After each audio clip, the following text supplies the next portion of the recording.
थांबवण्याचा निर्णय देखील घेतलाय, ज्यामुळे पाकिस्तानची आर्थिक कोंडी होणार आहे। या निर्णयामुळे पाकिस्तानला आवश्यक वस्तू मिळण्यास अडचणी येणार आहेत। तसंच भारतीय उत्पादनांवर अवलंबून असणाऱ्या उद्योगांनाही आता फटका बसेल।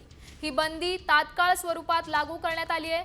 पाकिस्तानला भारताकडून कपडे, औषधं, रसायने, साखर आणि इतर कच्च्या मालाची मोठी गरज असते।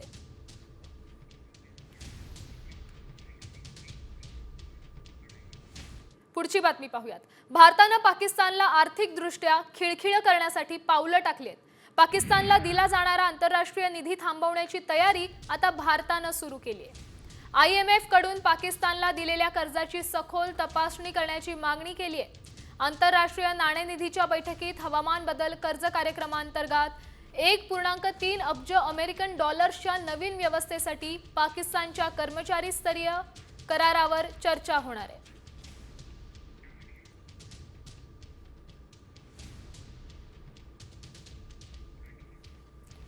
आपण सध्या पाहतोय ही महत्त्वाची अपडेट आहे। पाकिस्तानची आर्थिक कोंडी होण्याची शक्यता आहे। यामुळे पाकिस्तानला चोख प्रत्युत्तर कशा पद्धतीने दिलं जातं याकडे संपूर्ण भारताचं लक्ष लागलंय।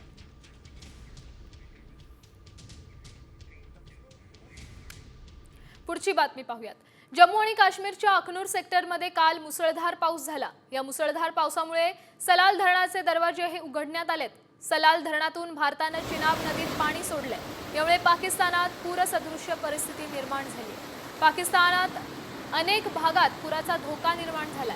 हवामान खात्याच्या अंदाजानुसार 1 ते 6 मे दरम्यान जम्मू काश्मीर, लडाख, गिलगिट, बाल्टिस्तान, मुझफ्फराबाद, हिमाचल प्रदेश आणि उत्तराखंडमध्ये मुसळधार पाऊस पडण्याची शक्यता आहे। तर इकडे भारताने सिंधू जल करार रद्द केल्यामुळे पाकिस्तानचा थैथयाट होतोय। बिलावल भुट्टोनंतर आता संरक्षण मंत्री ख्वाजा आसिफ बरळलेत। भारताने सिंधू जल कराराचं उल्लंघन केल्यास पाकिस्तान हल्ला करेल अशी पोकळ धमकी ख्वाजा आसिफने दिली आहे। ही धमकी केवळ सैन्य संघर्षापुरती मर्यादित नाहीये, तर जलदुष्परिणाम निर्माण करणारीही असू शकते, असंही त्यांनी म्हटलंय। भारताने सिंधू जल करार रद्द केल्यामुळे पाकिस्तानचा आता थैथयाट होताना दिसतोय। बिलावल भुट्टोनंतर आता संरक्षण मंत्री ख्वाजा आसिफ देखील बरळलेत। भारताने सिंधू जल कराराचं उल्लंघन केल्यास पाकिस्तान हल्ला करेल असं देखील ते म्हणालेत। संरक्षण मंत्री ख्वाजा आसिफची भारताला ही पोकळ धमकी आहे। धमकी सैन्य संघर्षापुरती नाही, तर जलदुष्परिणाम निर्माण करणारी आहे। पुढच्या अपडेटकडे वळूयात। पहलगाम हल्ल्यानंतर भारताच्या कडक भूमिकेमुळे पाकिस्तानमध्ये भीतीचं वातावरण आहे। भारताचा सामना करताना पाकिस्तान आता चीन आणि आखाती देशांकडून मदत मागतो। दरम्यान त्यांनी आपली लष्करी ताकद वाढवण्यासाठी चीनकडून 40 VT-4 टँकची आपत्कालीन ऑर्डर दिली आहे। भारतासोबतच्या जमिनीवरील युद्धात त्यांचे रणगाडे भारतीय शस्त्रांचा सामना करू शकणार नाहीयेत, अशी पाकिस्तानला आता भीती आहे।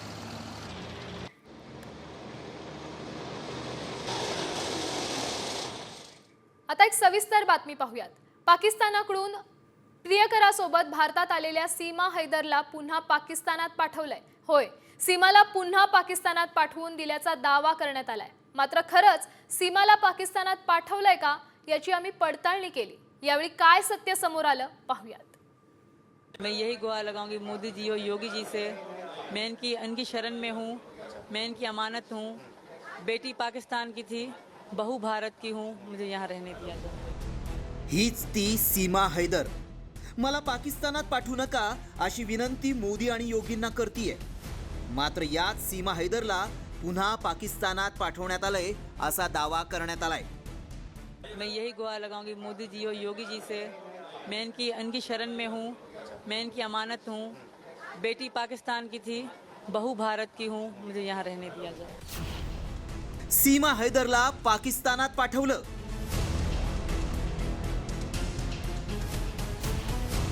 पतीला सोडून सीमा पुन्हा पाकिस्तानात।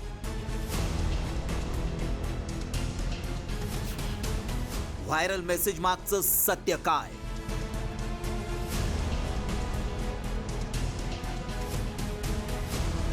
सीमा हैदर आपल्या पतीला सोडून भारतात आली खरी, मात्र आता तिला पुन्हा पाकिस्तानात पाठवण्यात आल्याचा दावा करण्यात आलाय. कारण सीमा ही पाकिस्तानातून आल्यामुळं केंद्र सरकारच्या आदेशानुसार तिला भारत देश सोडावा लागलाय असा दावा आता करण्यात येतोय. मात्र खरंच सीमा हैदरला पाकिस्तानात पाठवलंय का? सीमा एकटीच पाकिस्तानात गेली की तिच्यासोबत तिच्या 4 मुलांनाही पाठवलं? असे अनेक प्रश्न उपस्थित होत आहेत. त्यातच आता भारतात सचिन मीनाशी लग्न केल्यानंतर तिला आणखी एक मुलगी झाली आहे. त्यामुळं खरंच सीमा पाकिस्तानात गेली का याची आम्ही पडताळणी केली. त्याआधी मेसेजमध्ये नेमका काय दावा केलाय पाहूयात. पाकिस्तानातून पतीला सोडून भारतात प्रियकरासोबत पळून आलेल्या सीमा हैदरला पुन्हा पाकिस्तानात पाठवण्यात आलंय. सीमा ही पाकिस्तानी असल्यानं केंद्राच्या आदेशानंतर तिला पाकिस्तानात पाठवण्यात आलं. हा मेसेज व्हायरल होतोय. तसंच केंद्राच्या आदेशानंतर सीमा हैदरचं काय होणार असे प्रश्नही सोशल मीडियावर विचारले जात आहेत. काहींनी तर सीमाला पाकिस्तानात पुन्हा पाठवा अशी मागणी केली आहे, तर काही जण म्हणतायत सीमा आता भारताची सून झाली आहे, त्यामुळे तिला इथंच राहू द्या. मात्र खरंच सीमा हैदर पुन्हा पाकिस्तानात गेली आहे का याची आम्ही पडताळणी सुरू केली. याबाबत अधिक माहिती मिळवण्यासाठी आम्ही सीमाच्या पतीशी संपर्क साधला. त्यावेळी आमच्या पडताळणीत काय सत्य समोर आलं पाहूया. 2023 साली सीमा प्रियकरासाठी भारतात पळून आली. नेपाळ मार्गे भारतात येताना सीमा बेकायदेशीर भारतात घुसली. व्हिसाशिवाय सीमाचा बेकायदेशीररित्या भारतात प्रवेश झाला. सीमाच्या नागरिकत्वाचा मुद्दा भारतात न्यायप्रविष्ट आहे. सरकारनं जारी केलेले आदेश सीमाला लागू होत नाहीत. पाकिस्तानी नागरिकत्व असलेल्यांनाच केंद्राचे आदेश लागू होतात. त्यामुळं सध्या तरी सीमाला पाकिस्तानात पाठवलं जाणार नाही, कारण तिचा खटला सुरू आहे. निकाल आल्यानंतरच तिच्याबाबतचा निर्णय होईल. त्यामुळे सध्या तरी सीमा ही भारतातच राहू शकते. त्यामुळे आमच्या पडताळणीत सीमाला पाकिस्तानात पाठवल्याचा दावा असत्य ठरलाय. ब्युरो रिपोर्ट, साम टीव्ही न्यूज. पुढची बातमी पाहूयात. पहलगाम हल्ल्यानंतर भारताच्या कारवाईमुळे संपूर्ण पाकिस्तान घाबरलाय. सामान्य जनतेपासून ते राजकारण्यांपर्यंत सर्वजण भीतीच्या वातावरणात जगतायत. ही भीती किती व्यापक आहे याचं एक उदाहरण सोशल मीडियावर समोर आलंय. जर युद्ध वाढलं तर मी इंग्लंडला जाईन, हे विधान आहे इम्रान खान यांच्या पीटीआय पक्षाचे खासदार शेर अफजल खान मारवत यांचं. परिस्थिती सामान्य होण्यासाठी मोदींनी थोडे मागे हटावं असं तुम्हाला वाटत नाही का असा प्रश्न विचारला असता यावर उत्तर देताना अफजल खान म्हणालेत, मोदी माझ्या मावशीचा मुलगा आहे का की ते माझ्या शब्दांवर माघार घेतील. बतौर पाकिस्तानी अगर जंग बढ़ जाती है तो बंदूक लेकर बॉर्डर पर जाएंगे? नहीं, अगर जंग बढ़ जाती है तो मैं इंग्लैंड चला जाऊंगा. मरवत साहब, आप नहीं समझते कि इन हालात में मोदी साहब को थोड़ा सा बैकग्राउंड में जाना पड़ेगा या थोड़ा सा पीछे हटना पड़ेगा?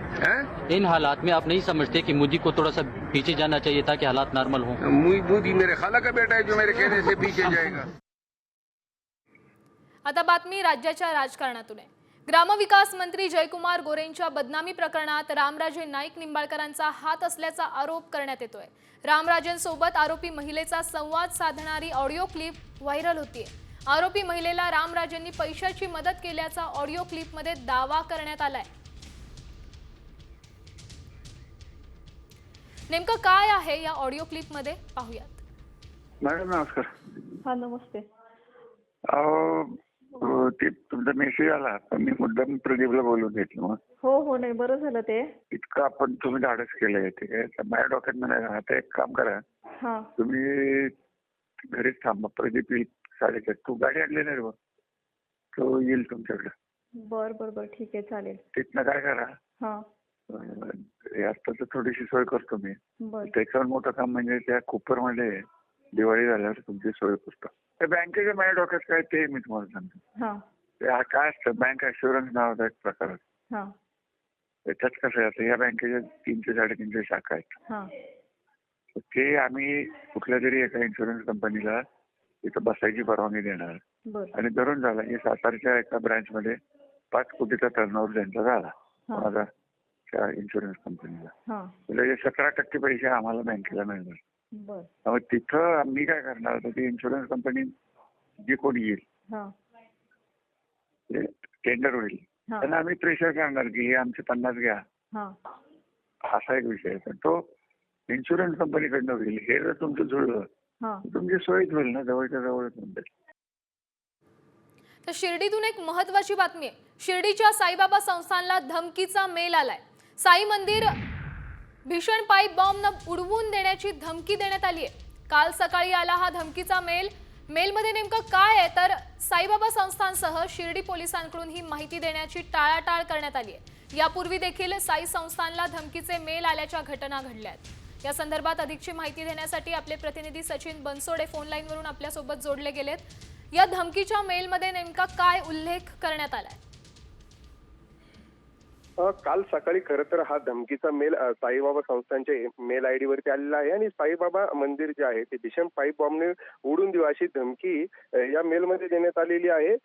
या मेलमध्ये अधिक काय माहिती आहे हे सांगण्यास मात्र साईबाबा संस्थांचं शिर्डी पोलिसांनी देखील सध्या तरी ते टाळाटाळ करत आहेत. मात्र यापूर्वी देखील साईबाबा संस्थानला अशा पद्धतीचे धमकीचे मेल हे आलेले आहेत. मात्र ज्यावेळेस त्याची तपासणी झाली त्यानंतर ते फेक निघालेत. मात्र ज्या पद्धतीने पहलगाममध्ये दहशतवादी हल्ला झाला आणि देशातलं वातावरण जे आहे ते ढवळून निघालेलं आहे, त्याच पार्श्वभूमीवर आता साईबाबा संस्थानला पुन्हा एकदा धमकीचा मेल आल्याने मोठी खळबळ उडालेली आहे. खरं तर या मेल नंतर साईबाबा संस्थान असेल किंवा शिर्डी पोलीस यंत्रणा असेल हे सतर्क झालेले आहे. काल पोलिसांनी आणि डॉग स्क्वॉडने पूर्ण मंदिराची जी आहे ती तपासणी केली. मात्र त्या तपासणीत कुठलेही काही तसं आक्षेपाने आढळून आलेलं नाहीये. मात्र हा मेल जो आहे, धन्यवाद दिलेल्या या सविस्तर माहितीसाठी. त्यामुळे हे मेलचं प्रकरण खोडसाळपणा आहे की आणखी काही आहे ते पाहणं महत्त्वाचं आहे. वळूयात पुढच्या बातमीकडे. अजित पवारांनी मुख्यमंत्रीपदाची इच्छा व्यक्त केल्यानंतर त्यावरून विचारताच संजय राऊतांनी भुजबळांबाबत वक्तव्य केलंय. तर यावरूनच भुजबळांनीही उत्तर दिलंय. आपल्या आयुष्यात 2 ते 3 वेळा मुख्यमंत्री होण्याचा योग येऊन गेला असं भुजबळ म्हणाले. त्यामुळे आपलाही मुख्यमंत्री व्हायचा योग येईल असं देखील ते म्हणाले. काल अजित पवार असं म्हणाले की मलाही मुख्यमंत्री व्हायचं आहे पण योग येत नाहीये, मीही एक दिवशी मुख्यमंत्री होईल. आता योग कसा येणार? मी नेहमी सांगतो, छगन भुजबळ जर शिवसेनेमध्ये असते तर मुख्यमंत्री झाले असते. सगळ्याच गोष्टी आपल्या मनाप्रमाणे होतात असं नाही. आता सगळ्यांनी इच्छा धरायला काही हरकत नाही, शुभेच्छा द्यायला आपली काय हरकत आहे. हे बघ, राजकारणामध्ये जो येतो तो अशी अपेक्षा घेऊनच येतो की मला नगरसेवक व्हायचं आहे, मग महापौर व्हायचं आहे, आमदार, मंत्री, मुख्यमंत्री व्हायचं, मग मला दिल्लीत जायचं आहे. वाटतं सगळ्यांना, का वाटू नये? मेहनत करावं, येईल योग. आता पाहूयात भारत पाकिस्तान तणावासंदर्भातले महत्त्वाचे अपडेट्स.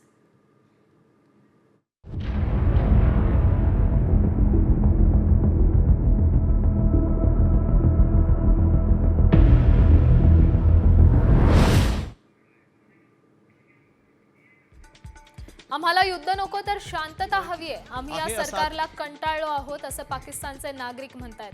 लष्कर प्रमुख मुनीर पंतप्रधान शहबाज खान यांच्या धमक्यांवर पाकिस्तानी नागरिकांनी नाराजी व्यक्त केली आहे. आम्हाला युद्ध नको, भाकरी हवी आहे असं पाकिस्तानचे नागरिक म्हणत असल्याचा दावा अमेरिकेच्या एका रिपोर्टमध्ये करण्यात आला आहे.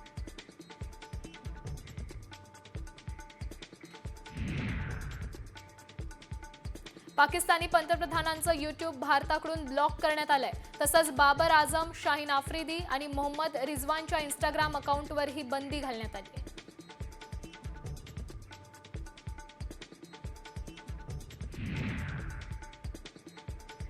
पाकिस्तानचे माहिती आणि प्रसारण मंत्री अत्ताउल्ला तरारचं एक्स अकाउंट भारतात ब्लॉक करण्यात आलंय.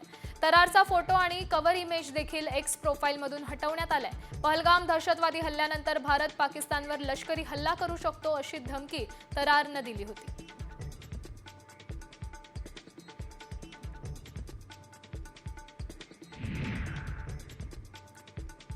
भारत पाकिस्तान तणावाच्या पार्श्वभूमीवर बलुचिस्तानच्या मांगेचरवर बलूच बंडखोरांनी ताबा मिळवल्याच्या बातम्या समोर आल्यात. सरकारी कार्यालयं आणि इमारती ताब्यात घेतल्यात. अहवालानुसार शहरात बलूच बंडखोर आणि पाकिस्तानी लष्कर यांच्यात चकमकी झाल्या.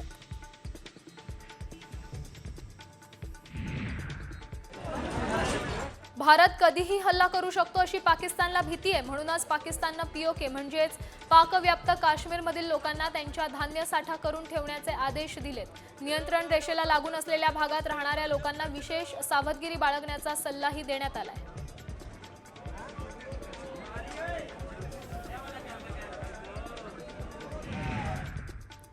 भिवंडीतून एक महत्त्वाची बातमी समोर येते। भिवंडीतील फेणे गावात 3 मुलींसह गळफास घेऊन आईने आत्महत्या केली आहे। पती रात्रपाळीवर कामावर गेल्यानंतर महिलेने आपल्या मुलीसह गळफास घेत जीवन संपवलंय। महिलेचा पती सकाळी 9 वाजता घरी परतल्यानंतर ही घटना उघडकीस आली आहे, तर आत्महत्येमागील कारण अद्याप अस्पष्ट आहे। दरम्यान भिवंडी शहर पोलीस ठाण्याचे पोलिसांनी तपास सुरू केलाय।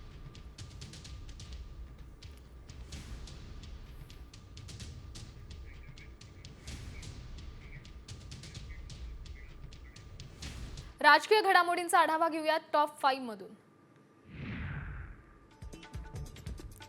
सोनिया गांधी आणि राहुल गांधींच्या अडचणी वाढणार आहेत। न्यायालयानं त्यांना नोटीस बजावली आहे। नॅशनल हेराल्ड प्रकरणी दिल्लीच्या राऊस एव्हेन्यू न्यायालयानं सोनिया गांधी आणि राहुल गांधींना नोटीस बजावली आहे। त्यांच्यासह इतरांची नावं ईडीने आरोपपत्रात नमूद केली आहेत। आता या प्रकरणाची पुढील सुनावणी 8 मे रोजी होणार आहे।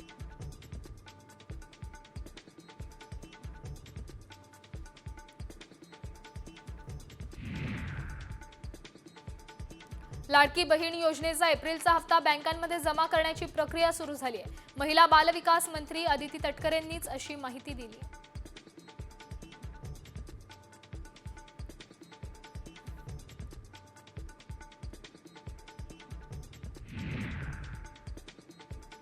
मुंबईत शिंदे गटाने पुन्हा एकदा ठाकरे गटाला डिवचलंय। शिवसेनेकडून सदस्य नोंदणी सुरू आहे। यासाठी लावण्यात आलेल्या बॅनरमधून ठाकरेंवर निशाणा साधण्यात आलाय। मैत्री ध्येयाशी नाही तर मैत्री वाघाशी आहे अशा आशयाचे बॅनर लावलेत।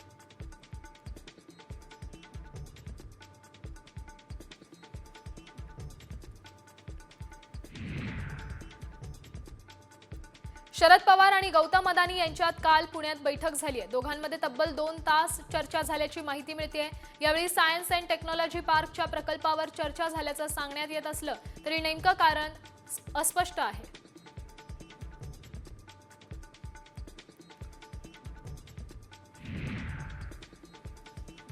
अमित शहांच्या राजीनाम्याच्या मागणीवरून महाविकास आघाडीत बिघाड होण्याची शक्यता आहे। शरद पवारांना शहांचा राजीनामा नको असेल, पण आम्ही गृहमंत्र्याचा राजीनामा मागतोय असा टोला राऊतांनी लगावलाय।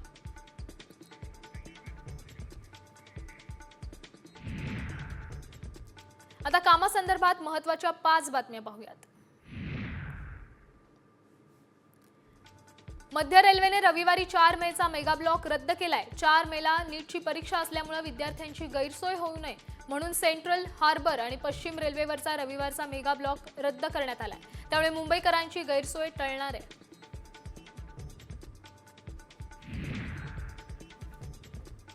मध्य रेल्वेच्या मोटरमन्सने सोमवारी आंदोलनाचा इशारा दिलाय। त्यामुळे आठवड्याच्या पहिल्याच दिवशी रेल्वे सेवा कोलमडण्याची शक्यता आहे। 300 पोस्ट रिक्त असल्यामुळे जादा काम करावं लागत असल्याचा आरोप मोटरमन्सने केलाय।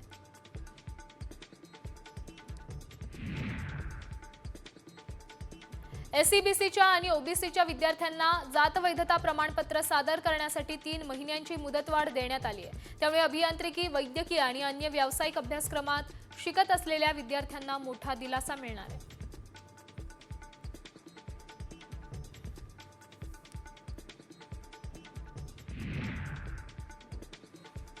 अमेरिकेत यापुढे विकल्या जाणाऱ्या बहुतांश आयफोनची निर्मिती भारतात केली जाणार आहे। ॲपलचे सीईओ टिम कुक यांनी या संदर्भात वक्तव्य केलंय। ॲपल आता चीनवरील आपलं अवलंबित्व कमी करतंय। व्यापार युद्ध, उच्च दर आणि कोविड सारख्या अनिश्चिततेमुळे कंपनीला पर्यायी देशांकडे वळावं लागतंय।